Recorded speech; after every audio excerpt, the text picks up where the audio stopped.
Castlevania Symphony of the Night has a long history of speedruns, dating all the way back to 2005. And since then, many glitches and tricks have been discovered to lower the world record time over and over again. Until the most broken glitch of all time was discovered to be possible in Symphony of the Night: arbitrary code execution, warping the player right to the endgame credits. And for the longest time, this was the absolute fastest way to beat the game.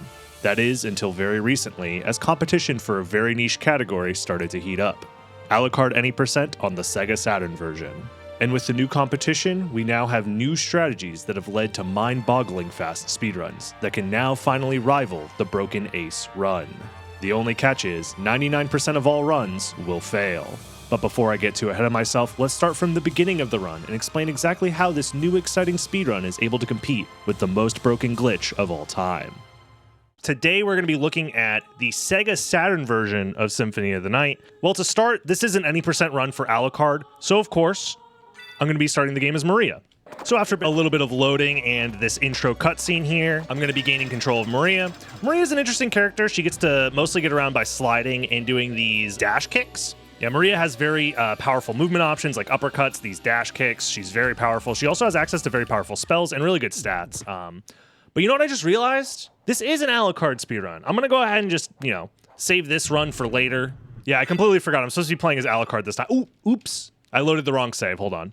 Yeah, like I said, I'm supposed to be playing as Alucard, so let's start a new game. Yeah, when you're starting a new game as Alucard in the Saturn version, it's pretty much the same as you would expect in any other speedrun of this game, except... Yeah, so actually starting as Maria is required for this run. This glitch is called a save transfer glitch. The game thinks that we're playing as Maria, and then we transfer those stats and abilities over to Alucard. So as you can see here, we're playing as Alucard, except our stats are the same as if we were playing as Maria. We have the 100 out of 1000 hearts, we have 204 magic, and we have 201 HP. And on top of that, thankfully for us, Maria starts with every single relic in the game unlocked. All we have to do is go into the relic menu and equip the relics that we actually need for the rest of the run.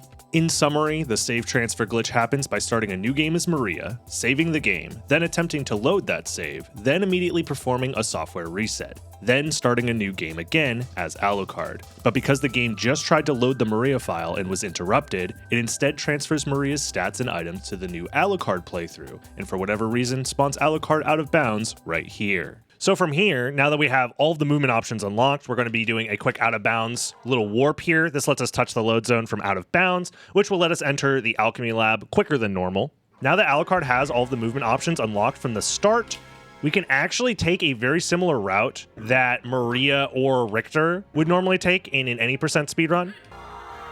And this is the first deviation from a standard route. We actually have the Jewel of Open already, so we're going to use it to get past this blue door. We're also going to grab the Holy Water sub-weapon. That's going to be useful for some of the boss fights coming up, because Alucard doesn't have access to his very powerful starting gear because Maria didn't have any powerful starting gear. Fun fact, however, Maria does actually start with the Dragon Helm equipped, so it lowers the defense of enemies, so her physical damage is slightly higher because of that. And Alucard gets access to the Dragon Helm from the start. She also has a Merman Monster Vial in her inventory for some reason. I don't really know why. So from here, we get to utilize one of the very fun and interesting aspects of the Saturn version of Soten, which is the Wing Smash. In this version is just infinite by itself. You don't have to do the Wing Smash input over and over and over again. This allows for some very fast Wing Smashes, and it also saves your magic. So the fact that you're only doing a singular Wing Smash means that your MP is draining slower than it would be in any other type of speedrun for this game, like if you were playing on the PlayStation version, for example, because we are going to be using a lot of magic during this run.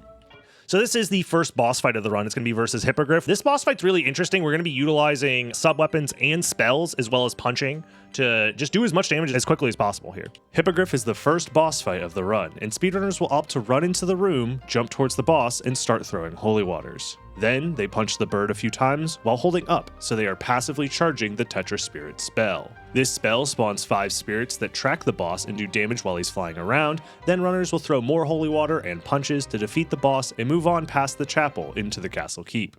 From here, we exit the chapel and we can continue on with the rest of this route. And we're pretty much immediately going to be heading towards this part of the castle here. So an interesting thing that happened when they ported the PlayStation version over to the Saturn is because the Sega Saturn had less memory to work with in certain situations, they had to add extra load zones, this being one of them. So in the PlayStation version of the game, there isn't normally a load zone here, but in the Saturn version, there is. And because they added a load zone here, we can actually take advantage of that for a glitch coming up. But to explain the glitch a little bit, you might be thinking to yourself, well, we have to do some form of Richter skip, right? Well, actually, no. Because we did the save transfer glitch, the game still thinks we're playing as Maria, and Maria never has to fight Richter in this spot. So because the game thinks we're Maria, we, as Alucard, also don't have to fight Richter, which means we can go straight to the second castle if we want to, just walk through this area, and then use the teleporter onto the second castle. However, that's not actually the fastest way to get into the second castle. The fastest way to get into the second castle is to take advantage of that screen transition that was added because of the Saturn version. And if I line myself up in a specific spot and then backdash while holding forward, it'll go through the screen transition, but also kind of do like a weird reverse shift line type thing. This is a Saturn exclusive glitch that can be done in a handful of places. This version of it specifically warps us to a version of the room that you just saw me walk through. So we're in that room right now. However, it's completely in the dark. We can't really see where we're going. And on top of that, for whatever reason, the warp, which is supposed to be somewhere around here, has actually been moved. So we can't use this spot to try and warp. Instead, the warp is somewhere around like here-ish.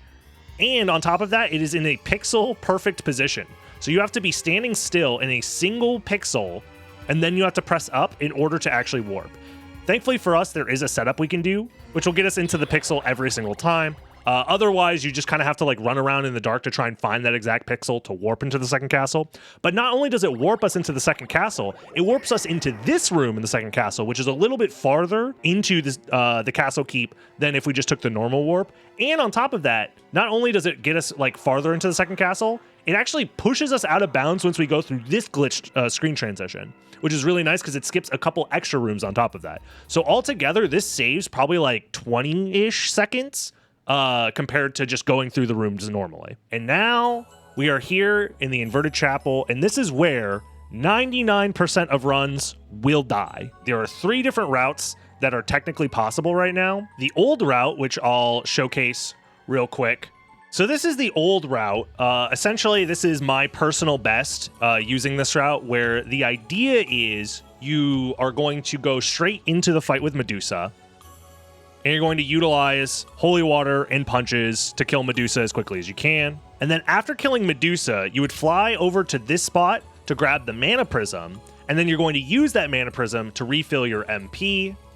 And then you would go to the end of the run, where here you would essentially kill Shaft and Dracula using spells, subweapons, and punches. This is what the world record used to do. This is what my current personal best does do. However, it is not actually the fastest way to beat the game. The reason why is because the Dracula fight and the Shaft fight in particular are very slow when all you have access to is punches. Even here, we go out of our way in this route to utilize a strength potion. This strength potion can be picked up in the chapel. So that way each punch does about 40 to 50 damage per punch as opposed to like 20. And yeah, overall, this fight, it's a little over 2 cycles, which is usually pretty slow for a speedrun for Symphony of the Night.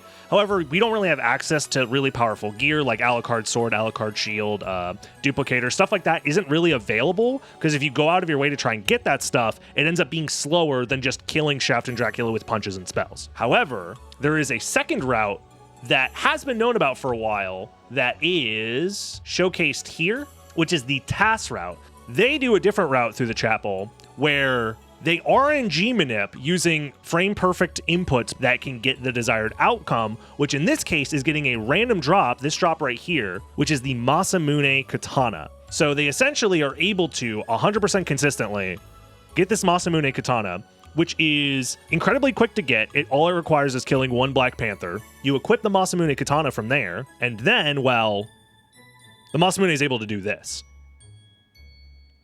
which is a lot faster than just using your fists. And that katana will be then used again versus both Shaft and Dracula to save a ton of time on the boss fights. But obviously, in a task scenario, you're guaranteed to get this drop every single time by just using save states and whatnot.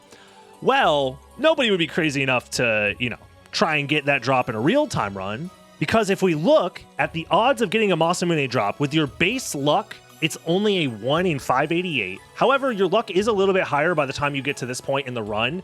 Best case scenario, it's about 30, which means the chance of getting the drop is about a 1 in 303 every time you kill a Black Panther. So very unlikely that you get this drop. However, some people in the speedrunning community are a little bit crazy. They don't mind going for the 1 in 303. This is the current world record by Jupiter Climb.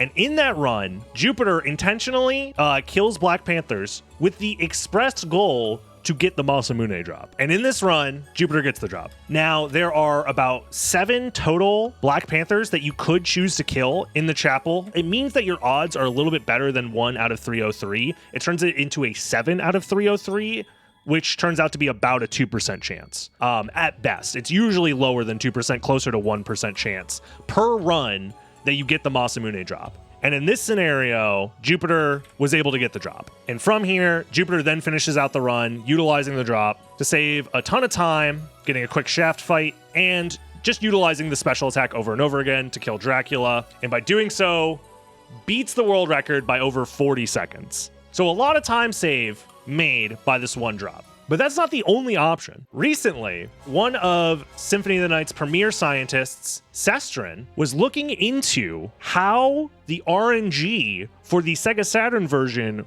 works. Symphony of the Night essentially breaks down its RNG into 2 different values, which is nice RNG and evil RNG. Nice RNG essentially refers to the RNG value that doesn't change much. The way in which it is changed can be influenced by the player in some ways, whereas evil RNG, I want you to take a look at the evil RNG seed here once I click play. It is oscillating every single frame. So essentially, if you wanted to manipulate this value, you would have to do the same exact inputs every single frame for the entire run. However, Sestrin found that for whatever reason, in the Sega Saturn version of Symphony of the Night, when you reset the game from a save, the evil RNG actually starts at the same value every single time. So by saving the game and then resetting, you can get the same evil RNG seed, which then means if you know what evil RNG seed you're going to have after resetting the game, you could, theoretically, find a grouping of RNG values that do lead to the Masamune drop. So Sestrin created a table showcasing the frames in which Masamunes can drop. There is now a potential for an RNG manipulation in real time for Castlevania Symphony of the Night. This has literally never been done before. And not only that, Sestrin actually goes and does it in his current personal best for this category.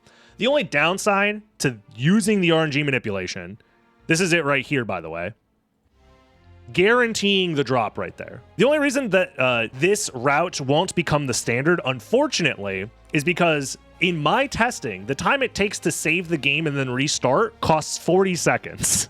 Which, if you remember from a few minutes ago, the Masamune saved Jupiter 40 seconds. So it doesn't actually save time, and if it does, it doesn't save that much time over just getting lucky and getting the drop. But the fact that RNG manipulation is now possible in and of itself is very, very cool. Long story short, those are the 4 options that you have. Either you don't get the Masamune, you're doing a task run and you use save states to guarantee the Masamune. You use RNG manipulation, which costs about 40 seconds to save the game, then restart the game, and then get the Masamune. Or just get lucky. Because Jupiter Climb actually got the drop from sheer luck, it is now the fastest possible route. So if you want to get a world record, you gotta get lucky. Imagine I got it right here. Anyways, there's still more to this run that I'm going to showcase right now. So whether you get the Masamune or not, you still got to fight Medusa. You also pretty much want to go out of your way to get this Mana Prism. This is also, if you got the Masamune drop, probably where you would want to utilize your menu to equip the Masamune, because opening the menu in this game, it takes 15 seconds to open the menu, equip something, and then close the menu. So you want to open the menu as little times as possible because of how long it takes. So after grabbing the mana prism, you're going to want to come up here, and you might notice that this screen transition looks kind of similar to the one that we utilized for that Richter skip glitch. Well, we can do something similar here as well. So if we backdash and hold forward at the correct spacing, it loads in the next room. You get hit by the spikes that pushes you back into this room, but because it loaded itself in weird, we can just walk over here and go out of bounds. And we can gravity jump from out of bounds, touch this load zone from out of bounds, and skip the entirety of the room that has the snipers and the imps in it. Now from here, you just have to get through the Coliseum, similarly to how any percent in the PlayStation version would, which is you want to wing smash across the ceiling, avoid a lot of these enemies, and basically just utilize the inverted Coliseum as just a hallway between the chapel and the next part right over here. And from here, there's two different ways that you could choose to get to the end of the game. Either because you started with every single relic unlocked, you could just walk to the left. You could activate the clock mechanism, which eventually opens up the room that has the elevator that leads to the end of the game. Or you could choose the faster option. So in this room, the collision next to these stairs isn't 100% flush with the edge of the screen. So essentially, if you position yourself just right, if you're near the top of the screen in bat form and then just move to the left, you bypass the collision. You're on top of where the collision ends. So you can essentially just wing smash from here and wing smash across the ceiling. You end up in this room, which is right next to the elevator room where we need to get to the end of the game. And this is slightly faster. It saves about 10 seconds over waiting for the clock to move by itself. And from here, you're pretty much at the end of the game. All you need to do from here is either use your strength potion, your spells, and your sub-weapons to kill both Shaft and Dracula if you're doing the old route, or if you got lucky and got the Masamune, this is where you would use the Masamune to kill both bosses. And you're at the end of the game. That's pretty much the run. It's the fastest Alucard route, and all that matters now is for it to actually become the fastest Alucard route. We need to do runs, and we need to get lucky, and we need to beat the current world record. And on the same day of recording this, I was able to perform this run. That's 4 meal tickets. 4 meal tickets, no Masamune yet. Was that it? Hold on. I couldn't really tell. Yep. Welp.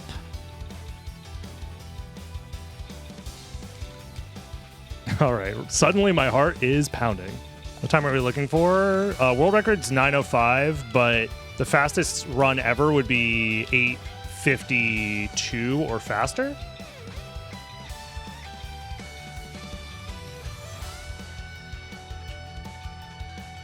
I don't know if this is going to be... I actually have no clue how much time this is going to be. Genuinely no clue.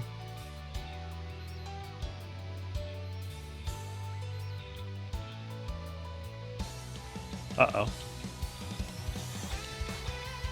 That's fine. I don't know if this is even going to be record.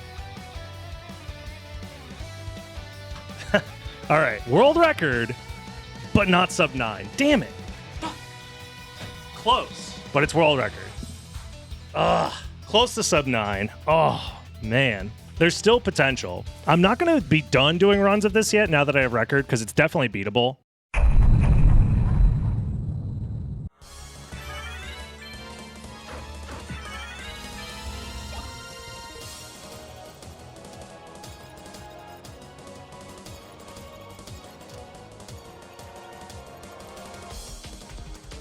Perfect Shaft RNG.